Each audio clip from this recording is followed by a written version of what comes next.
మాట్లాడుకుంటే ముఖ్యంగా law and ఆర్డర్కి సంబంధించి ఈ మధ్యన చాలా కీలకం అయిపోయింది. నేషనల్ మీడియా అడిగింది, మన కర్నూలులో జరిగిన సంఘటన, ఉమ్మడి కర్నూలు జిల్లాలో జరిగిన సంఘటన, ఒక చిన్నపాటి బిడ్డ మీద ఏం జరిగిందో అందరూ మైనర్ బాలు ఏం చేశారు మీకు అర్థమైంది. నన్ను స్పందించమన్నారు. ఏం మాట్లాడాలంటే, ఒక 18 ఏళ్ళు దాటిన యువతనైతే ఎలాంటి పనిష్మెంట్ అని ఇచ్చేయచ్చు. ప్రతిసారి ఇలాంటి దుర్ఘటనలు జరిగినప్పుడల్లా ఒక మనిషిని ఎన్కౌంటర్ చేస్తే సమస్య తీరిపోద్దా అనేది ఎప్పుడు నాకు సందేహం. మరి ఏం చెయ్యాలి అనేది కూడా అందరూ కూర్చొని చేయాలి. అందుకని మన వ్యవహార శైలి, ముఖ్యంగా రాజకీయ నాయకుల్లో చాలా మార్పు రావాలి.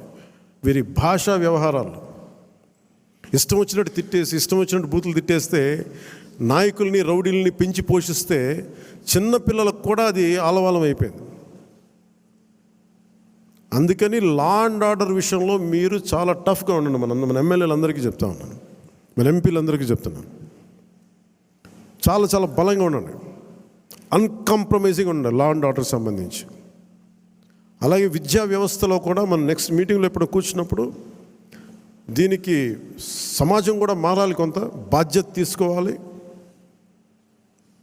ఈ సినిమాలు చూసో లేదంటే సామాజిక మాధ్యమాలకు ప్రతి ఒక్కరం కూడా మన కుటుంబాల పట్ల మనం బాధ్యత తీసుకోవాలి. ఇదే నేను cabinet meeting, last cabinet meeting నేను వస్తూ ఉన్నప్పుడు ఒక తల్లి ఇక్కడ వచ్చి ఆగింది. నేను చాలామందిని మాట్లాడుతున్నప్పుడు ఆ తల్లి వచ్చి చెప్పింది, నా బిడ్డను తీసుకెళ్ళిపోయారు, 2-3 అమ్మాయిలు తీసుకెళ్ళిపోయాడు. అంతకుముందు ఆ కుర్రాడు 16 ఏళ్ళు వచ్చి తీసుకెళ్ళిపోయారు. ఇక్కడి నుంచి వచ్చిన వారం రోజులు పట్టుకెళ్ళిపోయారు అబ్బాయిని. ఆ 9 నెలలు అయిపోయింది. నేను ఎవరికి చెప్పుకోవాలో తెలియట్లేదు. కంప్లైంట్ ఇచ్చాం మాచవరంలో. అంటే మన కేకే గారిని పంపించి వెంటనే కన్సర్న్ పోలీసు అధికారితో మాట్లాడితే 9 నెలల్లో సాధించలేనిది 9 రోజుల్లో తీసుకురాగలిగాం. ఇది ఎందుకు చెప్తున్నానంటే, విజయం అని కాదు, ఒక చిన్నపాటి అధికారం ఇంత చేయగలదు. అలాంటిది 3000 మంది ఆడబిడ్డలు అదృశ్యం అయిపోయారు. వచ్చిన ఏ పరిస్థితుల్లో తిరిగి వచ్చారో మనకు తెలియదు, వాళ్ళలో ఎంతమంది తిరిగి వచ్చారో తెలియదు. అందుకని ముఖ్యంగా ఆడబిడ్డలకు సంబంధించి మటుకు చాలా చాలా బలమైన మనకి ఈ లా అండ్ ఆర్డర్ సిచ్యువేషన్ చాలా బలంగా ఉండాలి. అందుకని మనందరం కూడా పర్సనల్గా, అపార్ట్ ఫ్రమ్ పార్టీ, మనందరం కూడా దీనికి భవిష్యత్తులో ఇలాంటివి జరగకుండా, నంద్యాల ఇన్సిడెంట్ లాంటివి జరగకుండా ఉండాలంటే ఏం చేయాలి? మాధ్యమాలు, ప్రసార మాధ్యమాలు కూడా నా కోరిక ఏంటంటే, ఎంతసేపు తిట్ల పురాణాలు కాకుండా మీరు ఇవ్వాల్సింది ఇలాంటి చర్చలు, ఇలాంటి దుర్ఘటనలు జరగకుండా ఉండాలంటే ఏం చేయాలి, దాని మీద కొంచెం హెల్తీ డిబేట్స్ పెట్టండి. మనోహర్ గారు సివిల్ సప్లైస్ ఎంత బలంగా పనిచేసిన మనోహర్ గారు, మీకు మనస్ఫూర్తిగా మా అభినందనలు తెలియజేస్తాను. పొద్దున్న హైదరాబాద్లో కూడా మాట్లాడుతున్నారు, అధికార యంత్రాంగం అందరూ మీరు చాలా బాధ్యతగా ఉన్నారు, భయపడుతున్నారు ఏంటని అడిగితే, ఇట్లా సివిల్ సప్లైస్ ఇంత బలంగా ఉంది, పనిచేస్తాను. మనోహర్ గారికి అభినందనలు తెలియజేస్తాను. మీరు రావటం వల్ల రేట్లు తగ్గినాయి, మొత్తం నిత్యావసర వస్తువులు తగ్గించారు, అది మీకు హ్యాట్స్ ఆఫ్ మీకు. అలాగే కల్తీ చేస్తున్న ఎవరికైనా సరే,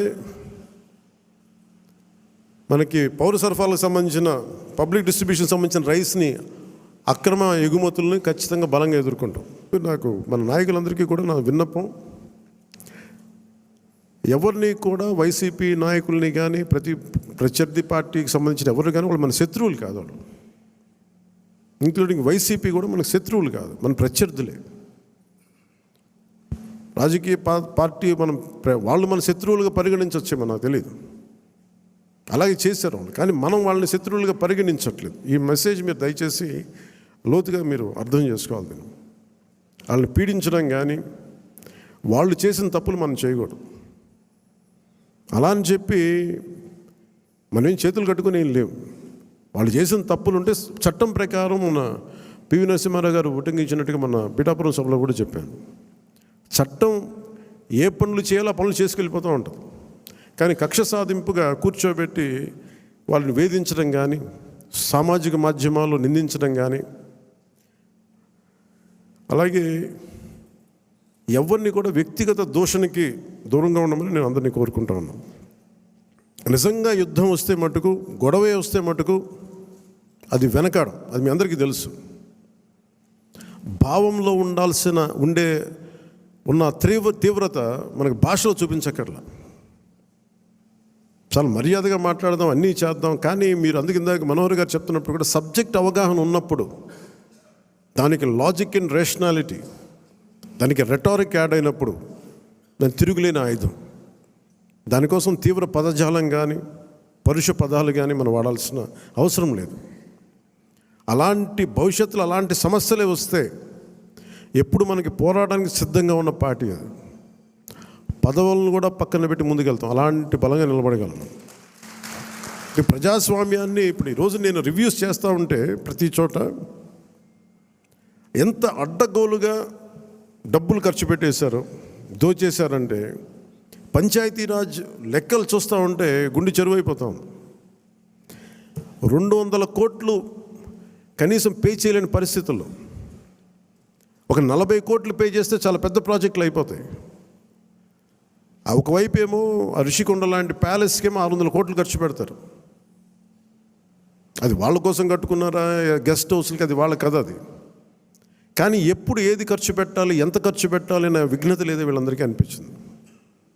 మన క్యాంప్ ఆఫీస్కి తీసుకెళ్ళి మీరు బడ్జెట్ ఇచ్చి మీరు ఎంతైనా ఖర్చు పెట్టుకోండి, మీ క్యాంప్ ఆఫీస్ రెడీ చేసుకోండి అంటే నేను రూపాయి ఖర్చు పెట్టడం నాకు ఇష్టం లేదు అదనంగా ప్రభుత్వ ఖజానాకి. అది ప్రజల సొమ్ముని మనకి అకారణంగా దాన్ని ఖర్చు పెట్టేయడం కానీ దాన్ని దుర్వినియోగం చేయడం నాకు నచ్చక. అసలు ఏం వద్దు, ఉన్న ఫర్నిచర్ అలాగే ఉంచి ఏం చేయొద్దు. దాన్ని అవసరమైతే నేను చెప్తానులేండి, నేను చెప్తాను. మోస్ట్ ఆఫ్ ద టైం వెళ్ళి నా ఫర్నిచర్ పట్టుకెళ్ళాను. ఉన్న ఫర్నిచర్ సరిపోతే పర్లేదు. రోడ్ల మీద కూర్చొని వచ్చాం, మనం వీధుల్లో కూర్చొని పోరాటాలు చేసాం. కూర్చొని చిన్నపాటి కుర్చీ ఉంటే చాలు, మళ్ళీ దానికి ఇంత సౌకర్యాలు అవసరం లేదు మాకని చెప్పాను. అలాగే ఇది మనందరం కూడా చాలా బాధ్యతగా తీసుకోవాలి. అలాగే మన ఎమ్మెల్యేలకు కానీ మన పోటీ చేయని నియోజకవర్గాల్లో ఉన్న నాయకులందరికీ కానీ పార్టీని పటిష్టం చేయడానికి మీరందరూ మీ నియోజకవర్గాల్లో అందుబాటులో ఉండండి. జనవాణి కార్యక్రమాన్ని మీరు నిర్వహించండి. అలాగే కేంద్ర కార్యాలయానికి కూడా నేను ఒకటే మొన్న అందరికీ హరిప్రసాద్ గారి ద్వారా విన్నవించాను. ప్రతి ఒక్కరు కూడా కేంద్ర కార్యాలయంలో ఒకరోజు మీరు ఉండాలి. అది మీకు తెలియజేస్తాం. ఉంటే ఏమవుతుందని మీరు వచ్చి ఒకళ్ళు ఉన్నప్పుడు ప్రజలకి మనం మరింత చేరువవుతాం, వాళ్ళ కష్ట నష్టాలు తెలుసుకుంటాం. ప్రతి నాయకులకి చంద్రబాబు గారు కానీ మేము కానీ మేము అనుకుంది ఏంటంటే ఎక్కడా కూడా అధికారాన్ని దుర్వినియోగం చేయకండి. మనం గెలిచాం కదా అని చెప్పేసి అధికారుల్ని ఇబ్బంది పెట్టే పదజాలంగానే అవన్నీ వాడకండి. కరెక్షన్ చేయాలంటే ఈ పదాలు వాడకుండా కూడా కరెక్ట్ చేయొచ్చు. అలాగే ఇంకొకటి కీలకమైంది ఏంటంటే మన ఇంట్లో కుటుంబ సభ్యుల్ని దయచేసి ఇలాంటి కార్యక్రమాల్లో దయచేసి మీరు ముఖ్యంగా ప్రభుత్వానికి సంబంధించిన కార్యకలాపాలు దయచేసి మీ రివ్యూ మీటింగ్స్లో వాళ్ళని ముందుకు తీసుకెళ్ళకండి.